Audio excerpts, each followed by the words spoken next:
Welcome to The Explainer. Today, we are diving deep into your body's hidden superpower. I'm talking about a built-in system for some serious deep cleaning and renewal that can literally reset your metabolism. You're not going to want to miss this. All right, here's what we've got on tap. First, we'll talk about this hidden reset your body has.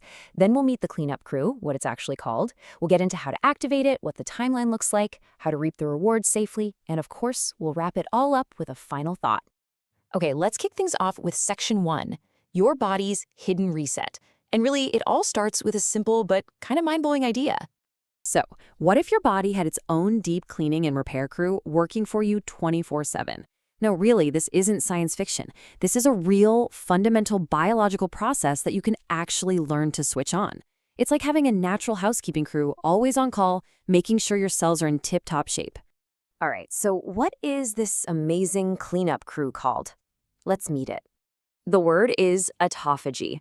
It literally comes from the Greek for self-eating. And yeah, that sounds a little intense, but it's actually a fantastic thing.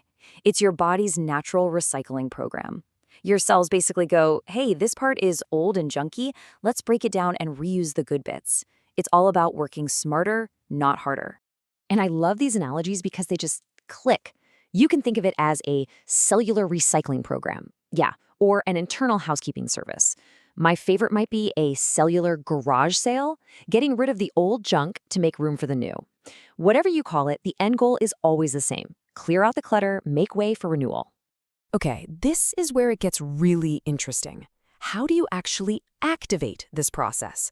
The key thing to understand is that you can intentionally trigger this deep clean. It's all about putting your cells under a very specific kind of stress, and that stress is nutrient deprivation. Now you've got two main levers you can pull here: exercise and fasting. And both are great.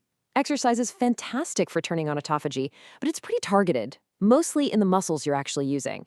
Fasting, though, that's the big one. It triggers a much more universal, body-wide response. We're talking everywhere, from your liver all the way to your brain. So here's how that switch happens. It's a four-step process, really. First, you stop eating. Simple enough. Your body then burns through all its stored sugar, its glycogen. Once that's gone, bam, it flips the switch to ketosis and starts burning fat for fuel. And that's the magic signal. That combo of low glucose and the presence of ketones is what tells your cells, okay, time for a deep clean. And I absolutely love this quote because it's the perfect way to think about it. Autophagy isn't just an on or off switch. It's a dimmer. It starts low and gradually gets brighter and more powerful the longer your fast continues. That's a really crucial concept to grasp. So if it's a dimmer, you're probably wondering, when does it start to get bright? What's the timeline look like? Let's break it down. Okay, so you can see here the dimmer switch starts to turn on right around 16 to 18 hours. That's when things begin. But the cleanup really starts to ramp up between 24 and 48 hours. That's when autophagy accelerates in a big way. And then you hit that peak. Between 48 and 72 hours, you are in the zone. Deep cellular repair is in full swing. What I think is so helpful about this is that it connects the biology to what you might actually feel. In those first 12 hours, yeah, you're probably going to feel hungry as you burn through that glycogen. Then, as ketosis starts, you might get this amazing mental clarity, but also maybe a headache as your body adjusts. The really cool part? As you get into that 24 to 48-hour window, that hunger often just fades away and your energy stabilizes. It's pretty wild. All right, we've talked about how to do it. Now let's talk about why you'd want to, and this is super important, how to do it safely. Let's get into the rewards and the rules. The payoff here is, well, it's huge. We're talking improved cellular health, less inflammation, better brain function.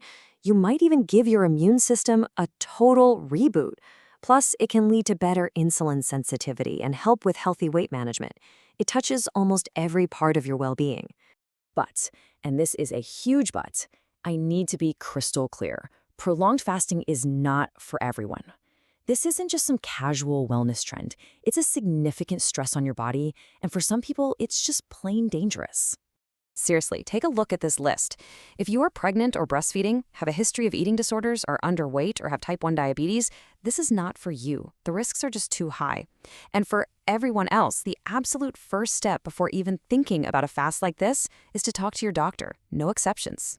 Okay, so if you and your doctor decide it's safe for you to proceed, this right here is probably the single most critical piece of practical advice. You have to manage your electrolytes. When you fast, your body flushes out minerals like sodium, potassium, and magnesium. That's what causes headaches, cramps, and just feeling awful. You've got to supplement them. It's non-negotiable for feeling good and staying safe. And last but not least, how you break the fast is just as important as the fast itself. You can't just jump back into eating a huge meal. You've got to be gentle and wake your digestive system up slowly. Start with something super light like bone broth. Then, for the first day, stick to small, simple meals. Think soft-boiled eggs or steamed veggies. Absolutely stay away from sugar, processed foods, and big portions. So, after all that, what's the big idea? What's the final thought we should leave with? I think this quote sums it up perfectly. It's not really about what you're avoiding, the food. It's about what you're gaining. It's about the incredible restorative work your body is doing quietly in the background when you give it the chance. It's a total reframe from deprivation to opportunity. And that really leaves us with this powerful question to think about. By giving your body a rest from constantly digesting, what could you empower it to rebuild? That's the core of autophagy, and it's a pretty amazing thing to consider for your own health.